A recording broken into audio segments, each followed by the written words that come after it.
Welcome, ladies and gentlemen. Thank you so much for your great support always. I'm so grateful for your continued support to this channel. Thank you so much, ladies and gentlemen. Now, Kenyans, William Ruto is stranded with this thing called SHA sijui yoyote. William Ruto has failed totally. The system has failed, and the way this SHA is being enforced to Kenyans, it is not working. Do you know that even members of parliament, they don't know even what is this thing called SHA? They don't know. Do you know that? As I was just watching these members of parliament giving their argument about this SHA, they are coming out to agree on the same basis that they don't know this thing. I want you to listen to two members of parliament coming out to convince their fellow members of parliament that despite of some are saying that they support SHA or SHIF, and some are not supporting SHIF or SHA, is the same thing. They don't understand this thing. And so they need a clarification. What is this thing? But the question is, when this was tabled before the National Assembly, what did these members of parliament did about it? Because now, William Ruto is busy forcing us to accept that this thing is successful. But on the other hand, it is not Kenyans. I want you to listen to these two members of parliament. But before we do that, ladies and gentlemen, as you always do, ensure you like the video. When you like the video, you automatically support the work that I'm doing in this channel. Because sometimes you watch the video and you forget liking the video. So just do me a favor, ensure you like. Now, let us listen to these members of parliament. I was in a meeting over the weekend where the Minister for Health was called upon to speak on this. Honorable Speaker, she went straight into statistics the way I've seen this happen here. And she lost it. But later on, another speaker came, took her time or his time and spoke about slowly. I was with the Honorable Maungu, and the second speaker really scored. So I really want to remove the first thing amongst members of parliament. There are those who are supporting, those who are not supporting, those who know, those who don't know. We don't know this thing properly. And we need to know it. If we don't know it properly, the local man will not know this thing. And therefore, because I know I have 3 minutes only, the first advisory is to go with Millie. Let's have a Kamkunji. But I had another one, that we need to invite the Minister of Health in this particular assembly so that he may explain to us what is happening outside there. Because unless the explanation comes out, it will be difficult. Honorable Speaker, the other challenge is the ownership of the whole setup. We can see photos of people who are in hospitals who are struggling to access health care. Those with renal issues, those who are cancer patients. And Mr. Speaker, even though I know Honorable Ichungwa is actually castigating a lot of the members who he says are pushing propaganda, he's saying one. I don't know who that is since I'm not too sure. But I'm not very keen on the politics of the mountain. But Mr. Speaker, what I want to say is that we need to acknowledge that there are very serious transition issues over this. Over this. And Mr. Speaker, if we lose a life, we can never regain it. I have a person who is very close to me who is undergoing cancer treatment right now and will not receive any treatment unless there's pre-authorization of payment. And Mr. Speaker, if me, I'm at the place where I am, maybe because they are able to do that, because we, for different factors we can. But the cries we are getting from our own constituencies, the cries you are getting from ordinary Kenyans is telling you that there's a huge problem with the transition. And this transition was not done efficiently. What I would want to encourage the chairman of the Committee of Health is, one, please do a Kamkunji for members of parliament. I am a lawyer and I was here when this was passed. And a lot of us would want to sit here and pretend that we understand and know. Me, there are a lot of things I don't understand about this. And I passed this law here. What about ordinary Kenyans? Do an urgent Kamkunji for members of parliament so they understand what this system, this new system is all about. Number two, We need to actually stop most of the things we are doing in this country so that members of the public understand and know how they can access healthcare. Because healthcare should be the most primary, right for everybody. Because if I'm already dead, how are you helping me? How will it be of benefit to me if I'm already dead? Even if you are to compensate, I will already be dead. So really, I think we need to take this issue more seriously than we are. Let us listen to the cries of Kenyans. If the health system is not working, a lot of the poor people can't access healthcare system, there is a problem. And Honorable Majority Leader, please listen. Please, the transition is not working well. Please take this and inform whoever needs to be informed that they need to take urgent action. The transition is not working well. Thank you, Lillian, for bringing this. Now, Kenyans, I thought that it was only members of parliament who do not understand this. I was shocked when I was just watching Spice FM. When this journalist decided to clarify that this thing has failed. Akina Latif and his colleague, they have decided to destroy William Ruto's chief. It is not working. It is not working, Kenyans. Even reaching an extent of William Ruto forcing the CEO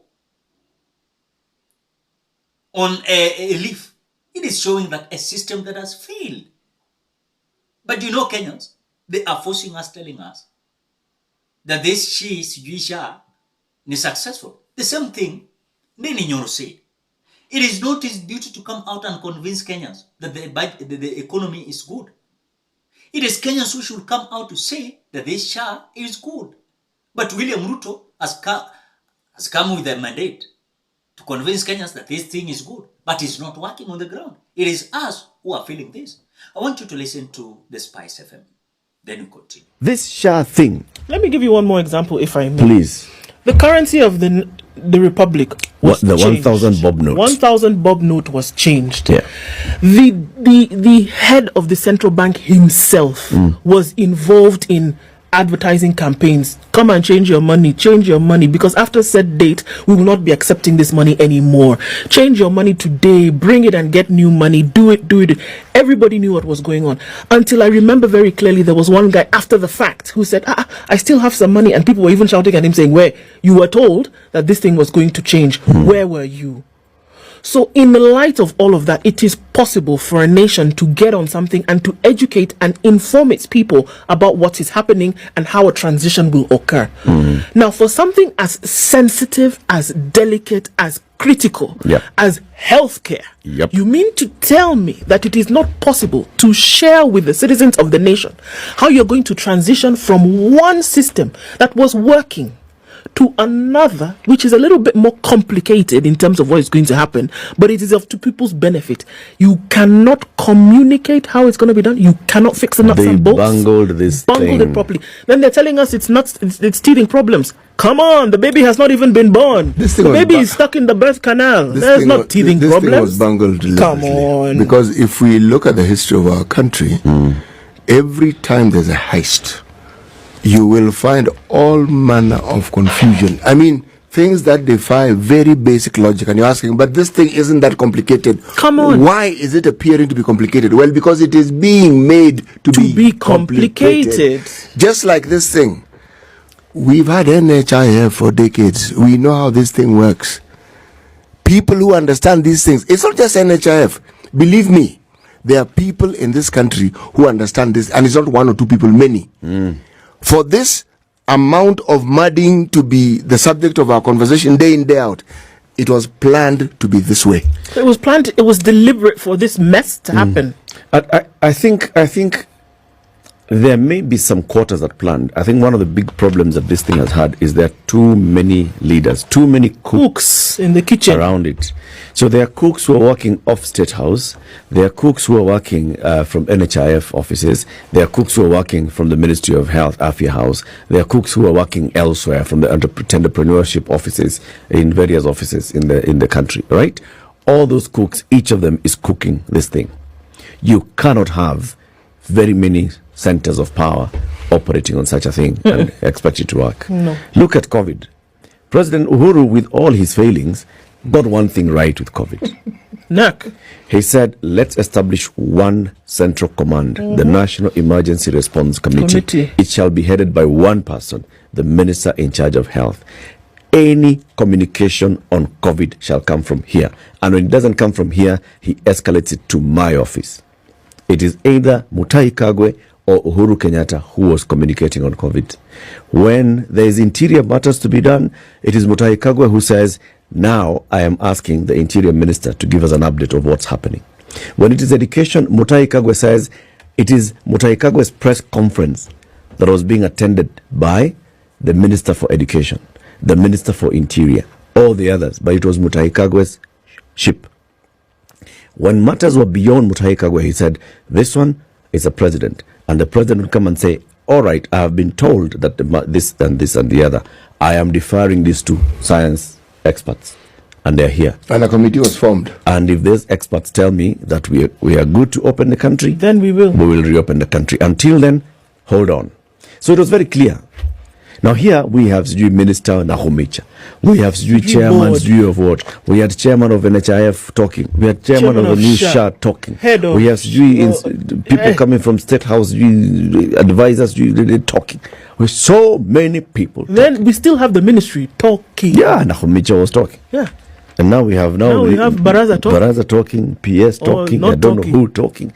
Too many people talking. Everybody's doing, and nothing is happening. And everybody's doing their own thing. Actually, they're not happening. No, in terms of what should be happening with this process, for people to go and get the healthcare that they need by virtue of the fact that they have paid, it is not happening. People are not getting chemotherapy. People are not getting dialysis. People are not even being registered on the damn thing in the first place. I think my point exactly. What makes you think that this thing was intended to actually let people or allow people to actually access health services? I mean, seriously think about it. What is so complicated? As a layman, this is a copy and paste, cut, paste. Surely. We've seen how NHIF works. We know how it works. And it worked. With all its issues, it worked. So now moving to a more advanced system, how can that be so complicated? For goodness sake. And then you've gone and spent $1 billion plus shillings on some equipment that's supposed to make this thing work. And it's still not working. How? This is the same country whereby 1 million students, as we speak, are sitting an exam. And there are exams that have been sent to every single part of the country. Everybody is doing the exams. Without any kind of disruption, nothing. Such processes can work. Then you want to tell me that you can't lift one system to another. Stop it, boy. So I actually agree with you. It's possible that this thing is deliberate because you can't convince me that people don't know what they're doing. All these cooks that Eric mentioned, every cook has an interest, every cook has an agenda. And when all these diverse agendas congregate on SHA, this is what we have here. Yeah, because half the time someone tells you, oh, by the way, I registered with this thing, it's working. That's one person. But the cries of it not working are very many. Yeah. There are too many cries of it not working for this silence or this confusion to continue the manner in which it is. People do not know. So first of all, critical stakeholders. Number one, the providers, the hospitals. The hospitals did not all have the same idea of what is going to happen in the rollout of SHA. No, they did not. Okay? Doctors and nurses and clinicians, they did not know exactly what needed to be done. Right? Counties. The county CCMs did not know what needed to be done. All right. Now the patients, they did not know. I need to register. I've never had a register for what. So someone else, you then receive a message from NHIF telling you now you've been moved to, and I've been moved. So now what happens? What does that mean? Where do I go? What do I do? What does that mean? What do I do? Just proper. The president should just crack the whip on this one. They bungled it, and they just say, and here we messed up. Fix it now. Yeah. He needs to. So it is so mind-boggling because even if you can see how Kenyans are explaining it, members of parliament hawajui hii ni nini, Wakenya hawajui ni nini, system imefail, watu wakienda hospitali ndio hiyo bala, warudisha NHIF. Problem iko wapi? But again, William Ruto himself is coming out bragging that the system is working. Stop criticizing this thing if you are not registered. But Kenyans, wamekuwa registered. Some of them are forced to register. Some of us were being forced to transit, you know. Si tulikuwa naona tu message, you've been transited from the NHIF to this. Kwani hamukuona hiyo maneno? So William Ruto has failed. Hakuna chochote William Ruto na convince Kenyans watakubali. It has failed. Enda ground uone hizi vitu. Kama MPs wamedeclare hawajui hii kitu. They don't know. And that is why they are telling akina Kimani Ichung'wah wajaribu kutengeneza committee, wa explainiwe hii ni nini. They don't understand. Then the question is, hii kitu ikipelekwa parliament, kwani MPs walikuwa wapi? Na kina nani walipitisha? That is the question. That is the question. Ladies and gentlemen, what do you think? Drop your opinion at the comment section below. Otherwise, thank you so much because of your great support. Please consider subscribing, liking, commenting, and sharing this video. Bye bye till you meet in